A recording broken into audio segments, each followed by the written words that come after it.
बिस्मिल्लाहिर्रहमानिर्रहीम। अपने चैनल पर मैं आप सबको खुश आमदीद कहता हूँ। चैनल को सब्सक्राइब करें, वीडियो को लाइक करें और बेल आइकन को प्रेस करना मत भूलिएगा। बहुत शुक्रिया। अस्सलाम वालेकुम मेरी बहनों, मेरे भाइयों, मेरे बुज़ुर्गों और मेरे दोस्तों। मुझे उम्मीद है आप सब लोग खैरियत से होंगे। आज मैं जो नक्श आप लोगों के लिए लेकर आया हूँ वो हसूल दौलत या रिज़्क में बरकत के लिए या कोई भी आपका जायज़ मकसद है, उस मकसद के असूल के लिए आप इस नक्श को बना सकते हैं। एक बात का आपने ख़्याल रखना है कि मैंने वाज़ेह लफ्ज़ों में आपको बताया है कि जायज़ मकसद के लिए इस नक्श को बना सकते हैं। अगर आप किसी नाजायज़ मकसद के लिए इस नक्श को बनाएंगे तो उसका ज़िम्मेदार मैं नहीं होऊंगा। ये जो नक्श है ये सूरह यासीन का नक्श है और बिल्कुल ये एक आसान सा नक्श है, लेकिन एक तेज़ असर रखने वाला नक्श है। और ये जब आप नक्श बनाएंगे तो एक चीज़ का आपने ख्याल रखना है कि इसकी हिफाजत भी आपने करनी है, क्योंकि अगर ज़रा सी लापरवाही से ये जो है नक्श है ये गायब हो जाएगा। अब आ जाए नक्श की तरफ। इस नक्श को आप किसी भी चाँद की तारीख़ में बना सकते हैं, लेकिन बेहतर यही है कि चाँद की पहली 14 तारीख़ों में यानी कि अरूज माह में आप इस नक्श को बना लें। और इस नक्श को जो बनाने के दिन हैं वो है सोमवार, मंगल, जुमेरात या जुम्मा। सोमवार, मंगल, जुमेरात या जुम्मा, इन 4 दिनों में से किसी भी दिन आप इस नक्श को बना सकते हैं। नक्श बनाने का जो टाइम है वो इशा के बाद है।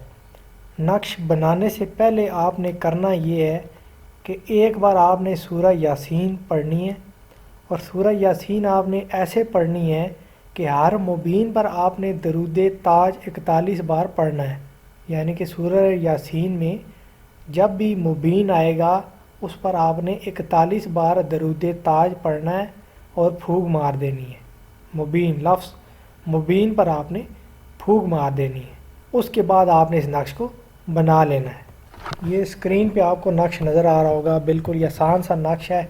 इसी तरीके से आपने खाने बना लेने हैं। सबसे पहले 7, 8, 6 यानी कि बिस्मिल्लाह के अदाद लिखने हैं। उसके बाद आप नक्श लिखना शुरू करेंगे। सीधे हाथ की तरफ से आपने नक्श लिखना शुरू करना है, पहले खाने से आखिरी खाने तक, इसी तरीके से। उसके बाद आपने इस नक्श को जो है अपनी बाजू के साथ बांध लेना है, या अगर आप टोपी पहनते हैं तो उस टोपी में रख लें। लेकिन एक बात का आपने ख़्याल रखना है जो मैंने पहले भी आपको बताई है कि इस नक्श की हिफाजत जो है वो शर्त है। आपने गफलत नहीं करनी है, वरना ये नक्श गायब हो जाएगा, ख़ुद ब खुद ही गायब हो जाएगा। फिर आप ढूंढते रहेंगे, नक्श आपको नहीं मिलेगा, फिर आपको दोबारा ये नक्श बनाना पड़ेगा।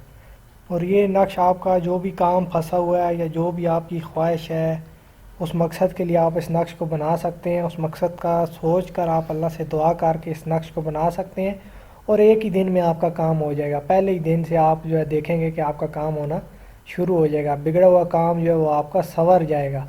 ये नूरानी नक्श है, सूरह यासीन का नक्श है और इसके आपने बहुत हिफाजत करनी है और काम जो भी आपका वो इंशाल्लाह मेरे अल्लाह ने चाहा तो हो जाएगा। और फिर मुझे भी दुआओं में याद रखिएगा और अपना ख्याल रखिएगा। वीडियो देखने का शुक्रिया। अल्लाह हाफ़िज़।